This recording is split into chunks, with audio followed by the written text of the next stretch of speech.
Welcome to Madhuraksharam podcast. In this inaugural episode of the Onam series that we are continuing, we're very, very happy to have with us Advocate T.S. Harikumar sir. Comes with over 32 years of experience as a lawyer at the Kerala High Court and is a very esteemed member of the legal fraternity. Sir, we are very honored to have you with us today at Madhuraksharam. Thank you, sir. Namaskaram. And just to give you an idea of the expertise that Sir comes with, he specializes in civil and criminal law, matrimonial matters, service and banking and insurance law. He also handles arbitration matters and he appears before various forums, including the civil courts and criminal courts, the Debt Recovery Tribunal, and the Kerala Administrative Tribunal. Harikumar sir is also listed as partner at Sahasram Associates. Over to you, sir. Sir, you have a lot of expertise. സാറിനെ സംബന്ധിച്ച് ഒരു introduction ശരിക്കും എന്താ പറയുക, it's ഒരു whole notebook തന്നെ ഉണ്ടാവും, because അത്രയും എക്സ്പെർട്ടീസ് ഉള്ള ഒരു പ്രൊഫഷണൽ. സർ, ഓണത്തെക്കുറിച്ചും അതിൻ്റെ റെലവൻസിനെ കുറിച്ചും ആൻഡ് സർ സൗത്ത് ആഫ്രിക്കയിൽ ഒരുപാട് വർഷങ്ങൾ താമസിച്ചതിൻ്റെ ഒരുപാട് എക്സ്പീരിയൻസസ് ആ മലയാളി കമ്മ്യൂണിറ്റിയിലും ആ ഒരു സൊസൈറ്റി, നമ്മൾക്ക് വ്യത്യസ്തമായ ആ ഒരു കാലഘട്ടത്തിൽ ആ ഒരു സൊസൈറ്റിയെക്കുറിച്ചും നമ്മുടെ ഓഡിയൻസ് കേൾക്കാൻ ആഗ്രഹിക്കുന്നുണ്ട്. അവർക്ക് കൊടുക്കുന്ന സാറിൻ്റെ എക്സ്പീരിയൻസസിൻ്റെയും ഒബ്സർവേഷൻസിൻ്റെയും ഭാഗമായിട്ട് കുറച്ച് പ്ലീസ് ഷെയർ യുവർ എക്സ്പീരിയൻസസ്. അത് പ്രധാനമായിട്ടും നമ്മൾ പറയുമ്പോൾ ഓണത്തിനെ കുറിച്ച് പറയുമ്പം നമ്മുടെ മനസ്സിലെത്തുന്നതെന്ന് പറഞ്ഞു കഴിഞ്ഞാൽ നമ്മുടെ കുട്ടിക്കാലത്തെ ഓണം ആയിരിക്കും. കാര്യം കുട്ടിക്കാലത്തെ ഓണം എന്ന് പറഞ്ഞു കഴിഞ്ഞാൽ എല്ലാ ആഘോഷങ്ങളും സന്തോഷം ഉണ്ടാക്കുന്നതാണ്. അത് കുട്ടികളെന്നോ വലിയവരെന്നോ ഇല്ല. പക്ഷേ ഓണത്തെ സംബന്ധിച്ചിടത്തോളം ഓർക്കുമ്പോഴുള്ള സന്തോഷം എന്ന് പറയുന്നത് കുട്ടിക്കാലത്തെ ഓണമാണ്. കാര്യം ഏതൊരാഘോഷമായാലും ഏറ്റവും കൂടുതൽ അത് എൻജോയ് ചെയ്യുന്നത് കുട്ടികളായിരിക്കും. കാരണം ആ സമയത്ത് അവരുടെ മനസ്സിൽ നിഷ്കളങ്കത മാത്രമേ ഉണ്ടായിരിക്കത്തുള്ളൂ. ഒരാഘോഷം നടക്കുമ്പോൾ ആ ആഘോഷത്തിൻ്റെ എൻജോയ്മെൻറ്റ് മാത്രമേ അവരുടെ മനസ്സിൽ വരത്തുള്ളൂ. അതിൻ്റെ പിന്നിലുള്ള അധ്വാനത്തെക്കുറിച്ചോ അല്ലെന്നുണ്ടെങ്കിൽ അതിന് വരുന്ന ത്യാഗത്തെക്കുറിച്ചോ കുട്ടികളുടെ മനസ്സിൽ വരുന്നില്ല. അതുകൊണ്ടാണ് കുട്ടികൾ ഏറ്റവും കൂടുതൽ ഓണം എൻജോയ് ചെയ്യുന്നതായിട്ട് ഞാൻ കണക്കാക്കുന്നത്. ഇനി എൻ്റെ ജീവിതാനുഭവങ്ങൾ പറയുകയാണെങ്കിൽ പോലും എൻ്റെ ബാല്യകാലത്തുള്ള ഓണാനുഭവങ്ങൾ മാത്രമേ എൻ്റെ മനസ്സിൽ ഇപ്പോഴും ഉള്ളൂ. കാരണം കുറച്ച് വളർന്നതിന് ശേഷം എനിക്ക് ഓണത്തിനെക്കുറിച്ച് ഈ പറയപ്പെടുന്ന വലിയ ആഘോഷമായിട്ട് എനിക്ക് തോന്നിയിട്ടില്ല. കാരണം തോന്നാതിരിക്കുന്നതെന്ന് പറഞ്ഞു കഴിഞ്ഞാൽ ഞാൻ ആ കുട്ടിയായിട്ടിരുന്ന സമയത്ത് എൻജോയ് ചെയ്തിട്ടുള്ള, അല്ലെന്നുണ്ടെങ്കിൽ ഞാനും എൻ്റെ സഹോദരി ആ കുട്ടിയായിട്ടിരുന്ന സമയത്ത് എൻജോയ് ചെയ്തിട്ടുള്ളത് വളരെ നിഷ്കളങ്കമായിട്ട്, എല്ലാ കുട്ടികളെ പോലെ നിഷ്കളങ്കമായിട്ടാണ് എൻജോയ് ചെയ്യുന്നത്. ഇതിനു വേണ്ടി രക്ഷകർത്താക്കളായാലും പ്രകൃതിയായാലും അന്തരീക്ഷമായാലും ഇതിനെല്ലാം വേണ്ടി ഓണത്തിന് തയ്യാറെടുക്കുന്നുണ്ട്. പക്ഷേ നമ്മൾ ആ തയ്യാറെടുപ്പുകൾ മാത്രമേ കുട്ടികൾ കാണുന്നുള്ളൂ. അതുകൊണ്ടാണ് ഏതൊരു വ്യക്തിയോട് ചോദിച്ചു കഴിഞ്ഞാലും അവൻ്റെ ഏറ്റവും സന്തോഷകരമായ ഓണം എന്ന് പറയുന്ന ബാല്യകാലങ്ങളായിരിക്കും. ബാല്യകാലങ്ങളിൽ ഓണത്തിനെ സംബന്ധിച്ചിടത്തോളം കേരളത്തിന് അതൊരു മിത്തോളജിയുടെ അടിസ്ഥാനത്തിലാണ് നമ്മൾ ഓണം ആഘോഷിക്കുന്നത്. മഹാബലി വാമനെ ചവിട്ടിത്താഴ്ത്തിയെന്നും ആ ചവിട്ടിത്താഴ്ത്തിയ സമയത്ത് എനിക്ക് ഒരു വരം വേണമെന്ന് പറഞ്ഞതും, അതായത് എല്ലാ വർഷവും ഒരു പ്രത്യേക ദിവസത്തിൽ വന്ന് പ്രജകളെ കാണാനായിട്ട് ഒരവസരം വേണമെന്ന് പറഞ്ഞ ആ ഒരു അവസരമായിട്ടാണ് നമ്മൾ ഇതിനെ കണക്കാക്കുന്നത്. പക്ഷേ ഓണത്തിൻ്റെ ചരിത്രം നമ്മൾ പരിശോധിച്ച് കഴിഞ്ഞാൽ ഇത് ആ സംഘകാലത്തോളം പോകുന്ന ഒരു കാര്യമാണ് ഓണത്തിൻ്റെ ചരിത്രം എന്ന് പറയുന്നത്. അതായത് 3rd century തൊട്ടുള്ള ഇതിനെക്കുറിച്ച് രേഖപ്പെടുത്തിയിട്ടുണ്ടെന്ന് പറയുന്നുണ്ട്. പിന്നെ ഓണം എന്ന് പറയുന്നത് വെറും ഒരു മിത്തിൻ്റെ മാത്രം അടിസ്ഥാനത്തിലുള്ള ഒരു ആഘോഷമല്ല. അതെന്ന് പറയുന്ന ഒരു വിളവെടുപ്പിൻ്റെ ഉത്സവം കൂടെയാണത്. ഓണം എന്ന് പറയുന്നത് ഒരു വിളവെടുപ്പിൻ്റെ ഉത്സവം എന്ന് പറഞ്ഞു കഴിഞ്ഞാൽ അന്ന് നമ്മൾ ഇന്നത്തെ കാലഘട്ടങ്ങളിലെ കൂട്ടല്ല. അന്ന് കൃഷി ഉണ്ടായിരുന്നു, നെൽകൃഷി ഉണ്ടായിരുന്നു, മറ്റ് കൃഷികളുണ്ടായിരുന്നു. ഇന്നെന്ന് പറഞ്ഞു കഴിഞ്ഞാൽ എല്ലാം അന്യം നിന്നൊരവസ്ഥയിലാണ്. അപ്പോൾ ആ വിളവെടുപ്പിൻ്റെ ഒരാഘോഷം കൂടെ ഉണ്ട്. കാര്യം നമ്മളൊരു കുറേ നാൾ അധ്വാനിച്ചതിന് ശേഷം, കർഷകർ കുറേ നാൾ അധ്വാനിച്ചതിന് ശേഷം അതിൻ്റെ ഫലം അവരുടെ വീട്ടിലേക്ക് കൊണ്ടുവരുന്നത്, അതിൻ്റെ ഒരു എൻജോയ്മെൻറ്റുകൾ ഉണ്ടായിരുന്നു. ഇതെല്ലാം കൂടെ വെച്ചാണ് ഓണത്തിന് ഏറ്റവും കൂടുതൽ ഒരു ആഘോഷ രൂപം വരുന്നത്. കൃഷിക്കകത്തുനിന്നുള്ള വിളവെടുപ്പ് കഴിഞ്ഞു, അതിനുശേഷം ഉണ്ടായിരുന്ന അന്തരീക്ഷത്തിൽ വരുന്ന മാറ്റങ്ങൾ വരുന്നുണ്ട്. കാര്യം ചിങ്ങമാസത്തിലാണ് ഈ ഓണം വരുന്നത്. കർക്കിടക മാസം നമുക്കറിയാം, ഇതിനം കർക്കിടക മാസങ്ങൾ എന്ന് പറഞ്ഞു കഴിഞ്ഞാൽ വളരെയധികം മഴ, ഇടവപ്പാതി പെയ്യുന്ന സമയങ്ങളാണ്. ആ ഇടവപ്പാതി പെയ്തതിന് ശേഷം പിന്നീട് ഈ വെയിൽ വരുന്നത്, ശരിക്കും സൂര്യൻ പ്രകാശിച്ചു തുടങ്ങുന്നതും ആ ഒരു സമയത്താണ് നമ്മൾ ഓണം വരുന്നത്. അപ്പോൾ അന്തരീക്ഷം പോലും ഓണത്തിന് വേണ്ടി മാറുകയാണ് ഒന്ന്. രണ്ട്, അവൻ്റെ വീടുകളിലേക്ക് കാർഷിക രംഗത്തുള്ള വിളവെടുപ്പ് വരികയാണ്. ഇതെല്ലാം കൂടെ വെച്ചാണ് പിന്നെ അവൻ്റെ ഒരു വർഷത്തെ അധ്വാനത്തിന് ശേഷമുള്ള ഒരു ചെറിയ എൻജോയ്മെൻറ്റ്. ഇതെല്ലാം കൂടാണ് ഈ ഓണത്തിൻ്റെ സങ്കല്പം എന്ന് പറഞ്ഞു കഴിഞ്ഞാൽ, ഓണം ആഘോഷിക്കുന്നതിൻ്റെ കാരണമെന്ന് പറഞ്ഞു കഴിഞ്ഞാൽ. അപ്പം അങ്ങനെ ആഘോഷിക്കുന്ന സമയത്തെന്ന് പറഞ്ഞു കഴിഞ്ഞാൽ അന്ന് വേറൊരു കാര്യം കൂടി ഉണ്ടായിരുന്നു. പല വീടുകളിലും എന്ന് പറഞ്ഞു കഴിഞ്ഞ് കഴിഞ്ഞാൽ പഴയ ദാരിദ്ര്യം ഉണ്ടായിരുന്നു, ബുദ്ധിമുട്ടുകൾ ഉണ്ടായിരുന്നു, കഷ്ടപ്പാടുകൾ ഉണ്ടായിരുന്നു. നമുക്കറിയാം പഴയ കാലഘട്ടത്തിൽ തലമുറകൾ എങ്ങനെയായിരുന്നു ഇവിടെ ജീവിച്ചിരുന്നത് എന്നുള്ളത്. അവർ വളരെയധികം കഷ്ടപ്പെട്ടായിരുന്നു ജീവിച്ചിരുന്നത്. പല വീടുകളിലും 3 നേരം ആഹാരം കഴിക്കുന്ന ഒരു അവസ്ഥ ഉണ്ടായിരുന്നില്ല. ആ അവസ്ഥയിൽ നിന്ന് ഒരു ദിവസം അവർ ഭയങ്കര സന്തോഷമായിട്ട് എൻജോയ് ചെയ്ത് കഴിയുമ്പം അതാണ് അവരുടെ ഓണം എന്ന് പറയുന്നത്. ആ ഓണത്തിന് കുട്ടികൾക്കാണെന്നുണ്ടെങ്കിൽ പുതിയ വസ്ത്രങ്ങൾ മേടിക്കും. അത് എത്ര കഷ്ടപ്പെട്ടായാലും ശരി തന്നെ രക്ഷകർത്താക്കൾ വസ്ത്രങ്ങൾ മേടിക്കും. പലതരത്തിലുള്ള ആഹാര സാധനങ്ങൾ ഉണ്ടാക്കും. പിന്നെ പലതരത്തിലുള്ള പൂക്കൾ ഈ പ്രകൃതിയിൽ തന്നെ വരുന്നത് കൊണ്ട് അതെല്ലാം എടുത്ത് അത്തപ്പൂക്കളം ഉണ്ടാക്കും. പെൺകുട്ടികളുണ്ടെന്നുണ്ടെങ്കിൽ അത്തപ്പൂക്കളം ഉണ്ടാക്കും. അത് ശേഖരിക്കാനായിട്ട് സഹോദരങ്ങളും സഹോദരിമാരും കൂടെ ഒന്നിച്ചു പോകും. അപ്പോൾ എല്ലാം കൂടെ ഒരു ഉത്സവ പ്രതീതിയാണ് ആ ഓണം നടക്കുന്നത്. അതിനുശേഷം പിന്നെ കുറച്ചുകൂടെ നമ്മൾ വളർന്നു വന്നു കഴിയുമ്പം ഈ ആഘോഷങ്ങളിൽ നിന്ന് നമ്മുടെ മനസ്സ് വിട്ടുമാറും. കാര്യം അത്രയും ഒരു എൻജോയ്മെൻറ്റ് നമുക്ക് കിട്ടുന്നില്ല. ഓണത്തെ സംബന്ധിച്ചിടത്തോളം അത്രയും ഒരു എൻജോയ്മെൻറ്റ് നമുക്ക് കിട്ടുന്നില്ല. അപ്പം കുറേ കൂടെ ജീവിത യാഥാർത്ഥ്യങ്ങളിലേക്കാണ് നമ്മൾ അന്ന് പോകുന്നത്. അന്ന് അങ്ങനെ ജീവിത യാഥാർത്ഥ്യങ്ങളിലേക്ക് പോകുന്ന സമയത്തെന്ന് പറഞ്ഞു കഴിഞ്ഞാൽ കുട്ടിക്കാലത്ത് കിട്ടിയിട്ടുള്ള സന്തോഷം പിന്നീട് നമുക്ക് കിട്ടണമെന്നില്ല. പിന്നീട് കുറേ കാലഘട്ടങ്ങൾ അങ്ങോട്ട് കഴിഞ്ഞതിന് ശേഷം ഇപ്പോഴത്തെ ഒരു തലമുറയുടെ ഓണം എന്താണെന്ന് ചോദിച്ചു കഴിഞ്ഞാൽ അവർക്ക് ഈ ഓണത്തിനെ കുറിച്ച് ഒന്നും അറിഞ്ഞുകൂടാ. കാരണം ഒന്നുമില്ലായിരിക്കുകയും അല്ലെന്നുണ്ടെങ്കിൽ ഒരു വർഷത്തിൽ ഏറ്റവും കൂടുതൽ സന്തോഷിക്കുകയും ചെയ്യുന്ന ആ ഒരു നല്ല നിമിഷങ്ങളായിരിക്കും ഓരോരുത്തരുടെ മനസ്സിലുണ്ടായിരിക്കുന്നത്. ഇന്ന് മിക്കവാറും എല്ലാ കുട്ടികളായാലും എല്ലാവരായാലും ശരി തന്നെ എല്ലാ ദിവസവും ഓണമായിട്ടാണ് കരുതുന്നത്. കുട്ടികൾക്ക് പിന്നെ ആയാലും ശരി തന്നെ വസ്ത്രത്തിന് ക്ഷാമമില്ല, ഭക്ഷണത്തിന് ക്ഷാമമില്ല. ഇല്ല, പൂർണ്ണമായിട്ടും ഇല്ല എന്നല്ല ഞാൻ പറയുന്നത്. ഒരു ഭൂരിപക്ഷം ആൾക്കാരിലും അങ്ങനെയുള്ള ബുദ്ധിമുട്ടുകളില്ല. വളരെ സന്തോഷമുള്ള ഒരു കാര്യമാണത്. അപ്പം എന്നാൽ പോലും അവർക്കൊരു പ്രത്യേക ദിവസം അതിനു വേണ്ടി ആഘോഷിക്കേണ്ട ആവശ്യങ്ങളില്ല. ഒരു സാധാരണ ദിവസത്തെ കൂട്ട് കടന്നു പോവുകയാണ് ഇപ്പോൾ ഓണം എന്ന് പറയുന്നത്. പിന്നൊരു പ്രധാന കാര്യം എന്ന് പറഞ്ഞു കഴിഞ്ഞാൽ ലോകത്തുള്ള എല്ലാ രാജ്യങ്ങളിലായാലും ഏതൊരു സംസ്കാരത്തിലായാലും ശരി തന്നെ, രാജ്യങ്ങളെന്ന് പറയുന്നതിനേക്കാൾ വലുതായിട്ട് ഏതൊരു സംസ്കാരത്തിലായാലും ശരി തന്നെ ഇതേപോലുള്ള സെലിബ്രേഷൻസ് വളരെ ഭംഗിയായിട്ട് എല്ലാവരും ആഘോഷിക്കാറുണ്ട്. അപ്പം അങ്ങനെ ആഘോഷിക്കുമ്പോഴെന്ന് പറഞ്ഞു കഴിഞ്ഞാൽ ഇപ്പം ഇവിടുത്തെ എടുത്തു കഴിഞ്ഞ് ഇപ്പം സ്പെയിനിലാണ് കാള മത്സരം, കാള ഓട്ടോ, എന്താണ് അതിൻ്റെ പേര്, അത് അവിടെ ഒരു ദേശീയോത്സവമായിട്ടാണ് അവർ ആഘോഷിക്കുന്നത്. ചില സ്ഥലങ്ങളിൽ പൂക്കളുടെ ഒരു ഉത്സവം ആഘോഷിക്കുന്നുണ്ട്, ചില സ്ഥലങ്ങളിലാണ്. അപ്പം ഇതെല്ലാം ആഘോഷിക്കുന്നതെന്ന് പറഞ്ഞു കഴിഞ്ഞാൽ അവർ ഭയങ്കരമായിട്ട് മാനസികമായിട്ട് പ്രിപ്പയറായി ആബാലവൃദ്ധം ജനങ്ങൾ, അതായത് കുഞ്ഞുകുട്ടികൾ അടക്കമുള്ള എല്ലാ ജനങ്ങളും ഒരുപോലാണ് അത് ആഘോഷിക്കുന്നത്. പക്ഷെ അതിൽ നിന്ന് വ്യത്യസ്തമായിട്ട് ഇപ്പം കേരളത്തിലെന്ന് പറഞ്ഞു കഴിഞ്ഞു കഴിഞ്ഞാൽ ഇതൊരു കൾച്ചറൽ ഇവൻ്റായിട്ട് മാറ്റാനായിട്ട് ഗവൺമെൻറ് പല കാര്യങ്ങളും ചെയ്തിട്ടുണ്ട്. ഇപ്പം ഓണത്തോടനുബന്ധിച്ചെന്ന് പറഞ്ഞു കഴിഞ്ഞാൽ സർക്കാർ ആയിട്ട് ഓണം ആഘോഷിക്കുന്നുണ്ട്.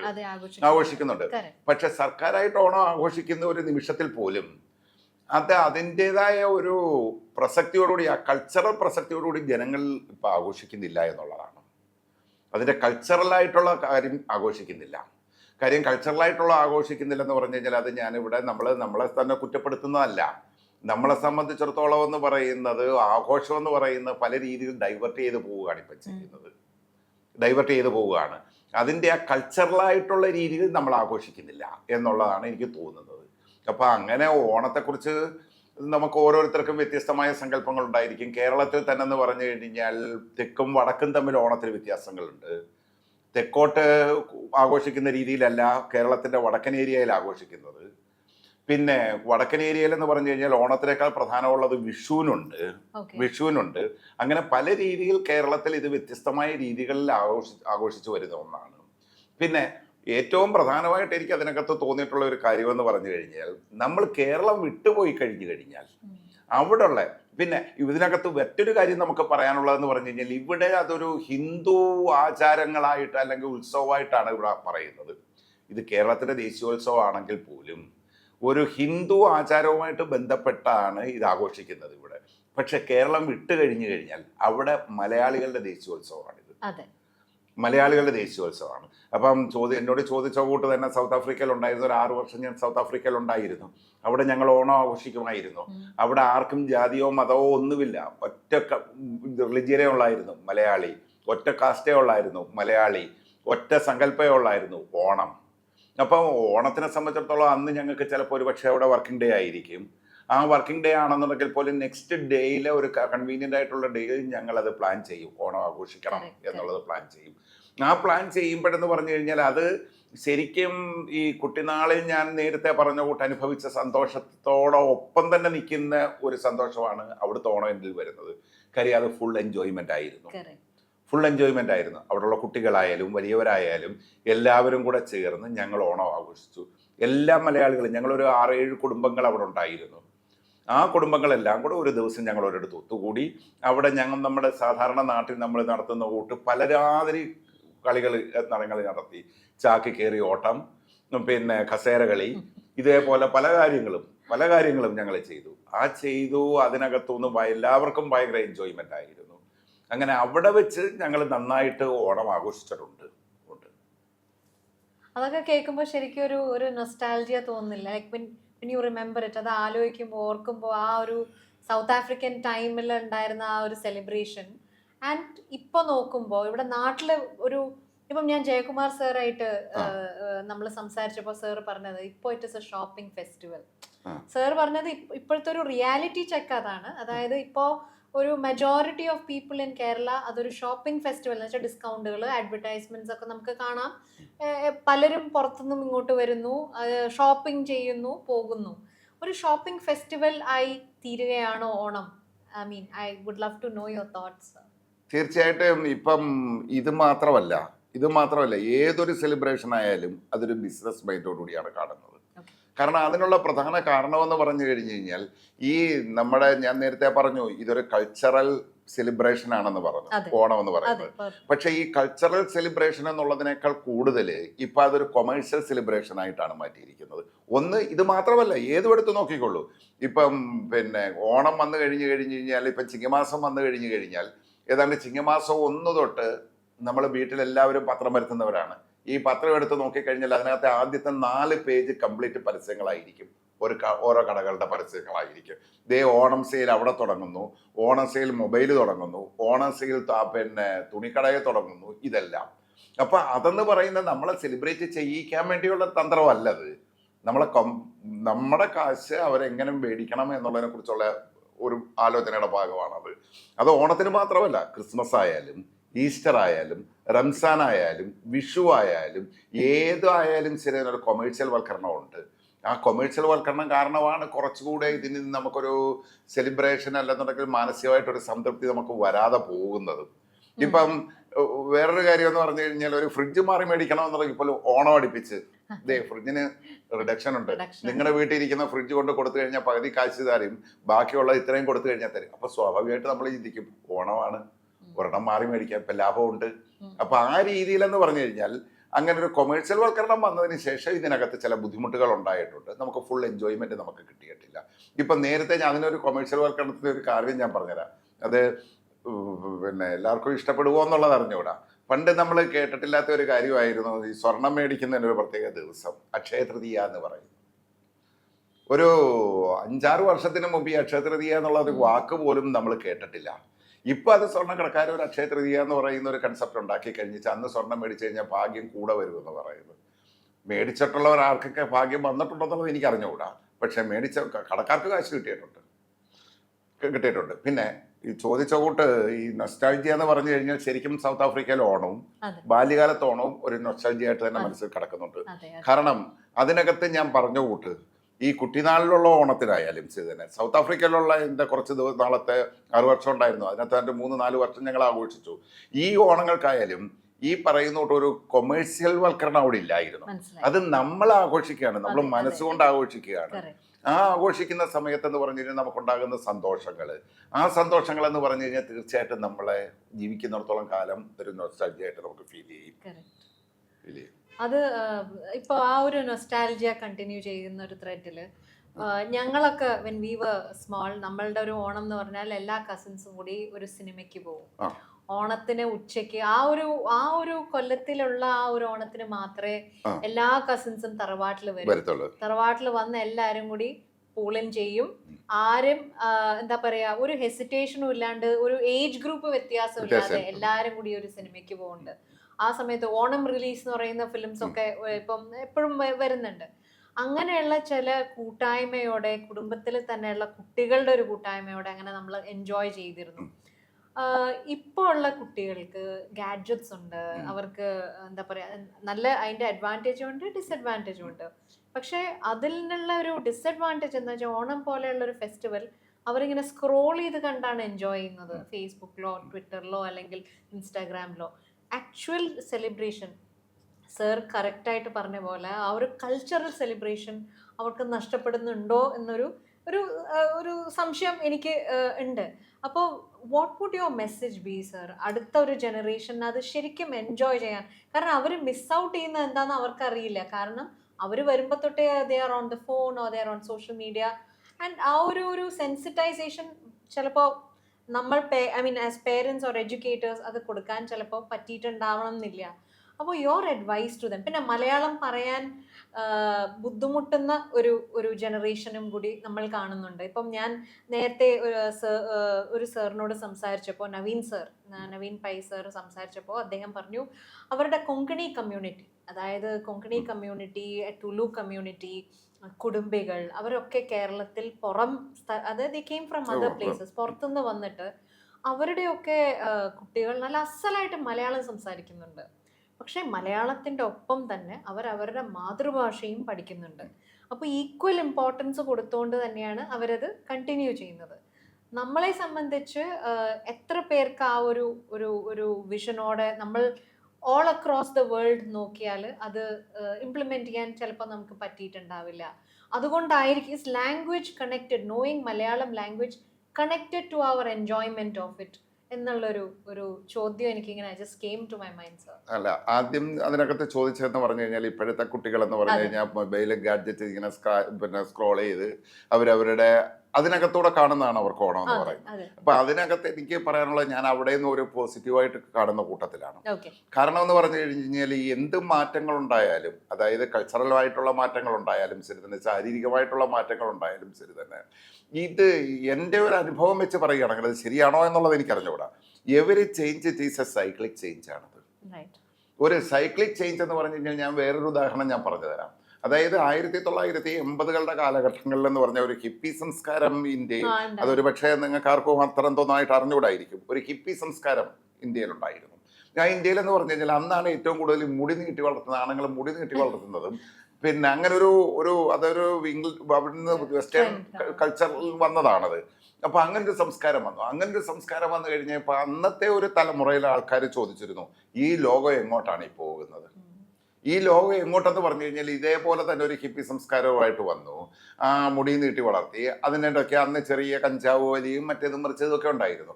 ഇത് ഈ ഒരു വീണ്ടും ഇത് നമ്മളൊരു അധപതനത്തിലോട്ട് പോവുകയാണോ എന്നുള്ളത്. പക്ഷെ കുറച്ച് നാൾ കഴിഞ്ഞ് കഴിഞ്ഞപ്പോൾ ആ ഒരു കൾച്ചർ അങ്ങ് മാറി. ആ കൾച്ചർ കഴിഞ്ഞതിന് ശേഷം, അതുകൊണ്ടാണ് ഞാൻ പറയുന്നത് ഏതൊരു മാറ്റങ്ങൾ ഉണ്ടെങ്കിലും ചെന്നൊരു സൈക്ലിക്കാണ്. ഇപ്പം കഴിഞ്ഞ തലമുറ നമ്മൾ ഓണം നന്നായിട്ട് ആഘോഷിച്ചിരുന്നു. ഒരു തലമുറയെ സംബന്ധിച്ചിടത്തോളം ഓണത്തിന് വലിയൊരു ഇമ്പോർട്ടൻസ് കൊടുക്കുന്നില്ല. ഇപ്പോഴെന്ന് പറഞ്ഞു കഴിഞ്ഞാൽ ഓണം ആഘോഷിക്കുന്ന ഒരു കൊമേഴ്സ്യലൈസ് രീതിയിലാണ് എല്ലാ ആഘോഷങ്ങളും, ഓണം മാത്രമല്ല എല്ലാ ആഘോഷങ്ങളും വരുന്നത്. പക്ഷേ ഈ കുട്ടികൾ ചിലപ്പോൾ നാളെ കുറച്ചുകൂടെ ചിന്തിച്ചത് വരുമ്പോൾ, അല്ലെങ്കിൽ ഒരു അടുത്ത തലമുറയെങ്കിലും അവർ ആ കൾച്ചറൽ ഹെറിറ്റേജിലോട്ട് പോകാൻ സാധ്യതയുണ്ട് എന്നുള്ളതാണ് എനിക്ക് തോന്നുന്നത്. കാരണം കുറെ കൂടെ അങ്ങോട്ട് കഴിയുന്നതോറും അവർ പഴയ കാര്യങ്ങളെക്കുറിച്ച് അറിയാനായിട്ട് ചിലപ്പോൾ ചില തലമുറകൾ കുട്ടികൾ പെട്ടെന്നിരിക്കും പണ്ടുണ്ടായിരുന്നത് എന്താണ് എന്നുള്ളതിനെ കുറിച്ച്. അതിന് ഞാൻ വേറൊരു ചെറിയ ഉദാഹരണം പറഞ്ഞുതരാം. ഇപ്പോഴത്തെ ഒരു തലമുറയിലെ കുട്ടികളെന്ന് പറഞ്ഞു കഴിഞ്ഞാൽ ഒരു പ്രത്യേകതര സിനിമകൾ കാണാൻ ഇഷ്ടപ്പെടുന്നവരായിരിക്കും. അത് ചിലർ തന്നെ എന്ന് പറഞ്ഞ് ഞാൻ കണ്ടിട്ടുണ്ട്, ചില കുട്ടികളിലെ ഞാൻ കണ്ടിട്ടുണ്ട്. അവർ പഴയ ചില നല്ല രസമുള്ള നമ്മുടെ മലയാള സിനിമകൾ ഉണ്ടായിരുന്നല്ലോ, ആ സിനിമകൾ ഇരുന്ന് കാണുന്നത് കണ്ടിട്ടുണ്ട്. അത് കാണുമ്പോൾ ഒരു രസമെന്ന് പറയുന്നുണ്ട്. കാരണം ഈ ഇന്ന് കാണുന്ന ഈ സന്തോഷങ്ങൾ അല്ല അവരിൽ നാളെ വരുന്നത്. അവർ കുറച്ചുകൂടെ വളർന്നു വരുമ്പോൾ, ഇപ്പോഴത്തെ ഒരു കുട്ടികൾ ഇപ്പോഴത്തെ ഒരു തലമുറ വളർന്നു വരുമ്പം അവർ നാളെ ചിലപ്പോൾ ചിന്തിച്ചെന്നിരിക്കും ഈ കാര്യങ്ങൾ, ഓണത്തിനെ കുറിച്ചുള്ള കാര്യങ്ങളായാലും പിന്നെ മറ്റ് സംസ്കാരങ്ങളെക്കുറിച്ചുള്ളതായാലും നമ്മുടെ പഴയ കാർഷിക രീതിയെക്കുറിച്ചുള്ളതായാലും നമ്മുടെ പഴയ ജീവിത സങ്കല്പങ്ങളെക്കുറിച്ചുള്ളതായാലും അവർ ഏതെങ്കിലും രീതിയിലൊക്കെ അറിഞ്ഞു കഴിഞ്ഞാൽ അവരൊരു തിരിച്ചുപോക്ക് വരുത്താൻ സാധ്യത ഏറെ ഉണ്ടെന്നുള്ള ഒരു ചിന്താഗതിക്കാരനാണ് ഞാൻ. അപ്പം തീർച്ചയായിട്ടും നാളത്തെ തലമുറ എങ്കിലും പഴയ രീതിയില നിഷ്കളങ്കമായിട്ട് ഈ കൊമേഴ്സ്യൽ വൽക്കരണം ഇല്ലാതെ ഈ എല്ലാ ആഘോഷങ്ങളും അതിൻ്റെതായ ആ പ്രസക്തിയോടുകൂടി ആഘോഷിക്കാൻ സാധ്യതയുണ്ട് എന്ന് ഞാൻ കരുതുന്നുണ്ട്. കാര്യം ഇതൊരു സൈക്ലിക്കാണ്, ലോകം മൊത്തം ഒരു സൈക്ലിക്കാണ്, എല്ലാ ചേഞ്ചസും ഒരു സൈക്ലിക്കാണ്, അല്ലേ? അങ്ങനല്ലേ അബ്സല്യൂട്ട്ലി സൈക്ലിക്കാണ്. കോവിഡിന്റെ സമയത്ത് നമ്മൾ അത് ആക്ച്വലി കണ്ടു. We saw what the reality can be. നല്ല ഒരുപാട് നല്ല കാര്യങ്ങളും കണ്ടു. I mean your thoughts around that കോവിഡിന്റെ ആ ഒരു നൗ ലുക്കിംഗ് ബാക്ക് അങ്ങനെ ഒരു ഫേസ് ഉണ്ടായോ എന്ന് പോലും നമുക്ക് സംശയം തോന്നും. But we overcame that as a society. കേരളത്തില് എന്ന് മാത്രമല്ല ഓൾ ഓവർ ഇന്ത്യ എന്താ ഒരു whole year, nearly a whole year of waiting in anticipation. But that cycle we overcame it in a good way. അതാണ്. അതുകൊണ്ട് അങ്ങനെയൊക്കെ വരുന്ന സമയത്തെന്ന് പറഞ്ഞു കഴിഞ്ഞാൽ പിന്നെ നമ്മളെ സംബന്ധിച്ചിടത്തോളം നമുക്ക് ചെയ്യാവുന്ന ഒരു കാര്യമുണ്ട്. നമ്മൾ പണ്ട് നമ്മുടെ ജീവിതത്തിലുണ്ടായിരുന്ന നല്ല വശങ്ങൾ, അല്ലെന്നുണ്ടെങ്കിൽ നല്ല നിമിഷങ്ങളെക്കുറിച്ച്, അല്ലെങ്കിൽ നല്ല സംസ്കാരങ്ങളെക്കുറിച്ച്, ഈ കാര്യങ്ങളെക്കുറിച്ച് നമ്മൾ പുതിയ തലമുറയോട് പറഞ്ഞു കൊടുത്തുകൊണ്ടിരിക്കുക. അവർക്ക് ചിലപ്പോൾ ഇഷ്ടപ്പെട്ടെന്നിരിക്കും, ചിലപ്പോൾ ഇഷ്ടപ്പെട്ടില്ലെന്നിരിക്കും, എന്നാലും പറഞ്ഞു കൊടുത്തുകൊണ്ടിരിക്കുക. പറഞ്ഞു കൊടുത്തു കഴിഞ്ഞു കഴിഞ്ഞാൽ അവരുടെ മനസ്സിൽ അതിങ്ങനെ കിടക്കും, ഒരു ജീൻ പോലെ അത് അവരുടെ മനസ്സിൽ ആക്ട് ചെയ്യും. ആക്ട് ചെയ്ത് കഴിഞ്ഞ് കഴിഞ്ഞാൽ അവരൊരു സമയത്ത് അതിനെക്കുറിച്ച് ചിന്തിച്ചു തുടങ്ങും. ഇപ്പം നമ്മൾ ഇവിടെ കയറി വന്നിരുന്നു, നമ്മൾ സംസാരിച്ച് കഴിഞ്ഞപ്പോൾ മറ്റേ സാറുണ്ടായിരുന്നല്ലോ, അദ്ദേഹം പറഞ്ഞൊരു കാര്യം ഓർക്കുന്നുണ്ടോ? പണ്ട് അദ്ദേഹത്തിൻ്റെ സ്ഥലത്തൂടെ ഒഴുകുന്ന ചാലുകൾ നല്ല തെളിനീർ ചാലുകളായിരുന്നു. അപ്പം തെളിനീർ ചാലുകളായിരുന്നു അന്ന്. ആ തെളിനീർ ചാലുകൾ പോലെ തന്നെ ആയിരുന്നു നമ്മുടെ മനസ്സെന്ന് പറയുന്നത്. ഇപ്പം ഈ അഴുക്ക് ചാലുകളാണ് പലയിടത്തൂടെ ഒഴുകുന്നത്. ഈ അഴുക്ക് ചാലുകൾ എന്ന് പറഞ്ഞു കഴിഞ്ഞാൽ ഈ അഴുക്ക് ചാലുകൾക്കകത്തുനിന്ന് നമുക്ക് സംഭവിക്കാവുന്ന എല്ലാ ബുദ്ധിമുട്ടുകളും ദോഷങ്ങളും വന്നു കഴിയുമ്പോൾ നമ്മൾ തിരിച്ചു പോകും, ഗോയിങ് ബാക്ക് ടു ദ പിന്നെ പോകും. അപ്പൊ അങ്ങനെ പോയി കഴിയുമ്പോൾ നമ്മൾ ഇതെല്ലാം നല്ല രീതിയിലാക്കാനായിട്ട് നമ്മുടെ ഭാഗത്തുനിന്ന് ഒരു ശ്രമം നടത്തും. ഇനി അതല്ലെന്നുണ്ടെങ്കിൽ പ്രകൃതി തന്നെ ഇതൊന്ന് റെക്ടിഫൈ ചെയ്തെടുക്കും. അതിന് പ്രകൃതി സ്വീകരിക്കുന്ന മാർഗം എന്ന് പറഞ്ഞാൽ ചിലപ്പോൾ ഹാർഷാകാം, അൺപ്രഡിക്റ്റബിൾ ആണ്. കാരണം പിന്നെ നേരത്തെ പറഞ്ഞ കൂട്ട് തന്നെ കോവിഡ് സമയത്ത് നമ്മളെല്ലാം വീടുകളിൽ നിന്ന് അകന്നകന്ന് പോകുന്ന സമയത്താണ് കോവിഡ് വന്നത്. കോവിഡിനെ സംബന്ധിച്ചിടത്തോളം കോവിഡ് നമ്മുടെ ജീവിതത്തിൽ നമുക്ക് ഒത്തിരി ബുദ്ധിമുട്ടുകൾ, സാമ്പത്തികമായിട്ടും മറ്റു ബുദ്ധിമുട്ടുകൾ ഉണ്ടാക്കിയിട്ടുണ്ടെന്നുണ്ടെങ്കിൽ ആ കോവിഡ് തന്ന കുറേ നല്ല കാര്യങ്ങളുണ്ട്. നമ്മൾക്ക് ഒത്തിരി നല്ല കാര്യങ്ങൾ സംഭവിച്ച ഒരു സമയമാണത്.